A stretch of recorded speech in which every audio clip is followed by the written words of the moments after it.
ও আমার আম্মা গো, ও চন্দনেশের মা, ও 2000-এর পৌরসভার মা, ও চন্দনেশের মা, ও আমার চট্টগ্রামের মা, তুমি মনে করছো স্বামীর ঘরে শাড়ি পরে আইছো বলে তুমি নায়র হয়ে গেছো? তুমি মনে করছো নতুন গাড়ির মধ্যে ফুলের সজ্জা লাগাইয়া ঘরে আইসা ফুলের ঘরে ঢুকছো বলে নায়র হয়ে গেছো? তুমি কি মনে করছো বাসর ঘরে ঢুকছো বলে নায়র হয়ে গেছো? তুমি কি বুঝো না তুমি যেইভাবে নতুন জামা পরছো, মৃত্যুর সময় তোমার গায়ে একটা জামা থাকবে, যেই জামার মধ্যে কোনো সেলাই থাকবে না, যেই জামার মধ্যে কোনো পকেট থাকবে না। তোমার কাপড় হলো 5টা, পুরুষের কাপড় হলো 3টা। এই 3টা কাপড় লাগাইয়া খাটের মধ্যে শুইয়া জানাজার ময়দানে যাইয়া একটা ঘরের মধ্যে ঢুকবা। এই ঘরে ডানে মাটি, এই ঘরে বামে মাটি, এই ঘরে সামনে মাটি, এই ঘরে পিছনে মাটি। ওই কবরটা হইলে তোমার আসল নায়রের ঘর। এক শ্রেণী মানুষ আছে, এরা কবরের মধ্যে বড় পেরেশানি হয়ে যাবে।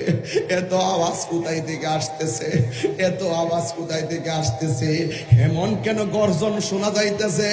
চোখগুলা থাকবে নীল বর্ণের, বড় বড় নখ বিশিষ্ট। এমন ভাবে কবরের মধ্যে ঢুকবে, ঢুকার পরে তারে সুন্দর করে বসাইব। এরপরে মানুষকে বলবে তুই বলস না তোর রবকে? সে বলবে আনা আদ্রিলা আদ্রি, আমি জানি না। বলবে ওয়ামা দিনুকা, তোমার ধর্ম কি? সে বলবে লা আদ্রি, আমি জানি না। এরপরে বলবে ওয়ামা কুনতা তাকুলু ফি হাক্কি হাযার রাজুল, এই ব্যক্তিটাকে কই আমি তো চিনি না।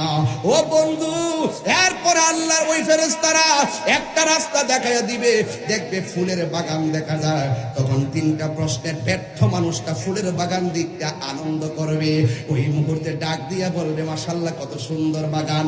ফেরেশতারা বলবে না না, তুমি যদি 3টা প্রশ্নের উত্তর দিতে পারতা, ওই বাগানটা তোমার জন্য লাজেম ছিল। তুমি 3টা প্রশ্নের উত্তর দিতে পারো নাই। বাস কবরের ভিতরে শুরু হয়ে গেল অন্ধকার, জাহান্নামের আগুন আপনাকে গ্রাস করবে। ও আমার 2000-এর বাবা, কি ভাষায় ওয়াজ বুঝাইতাম। এই জন্য রাত্র যেমন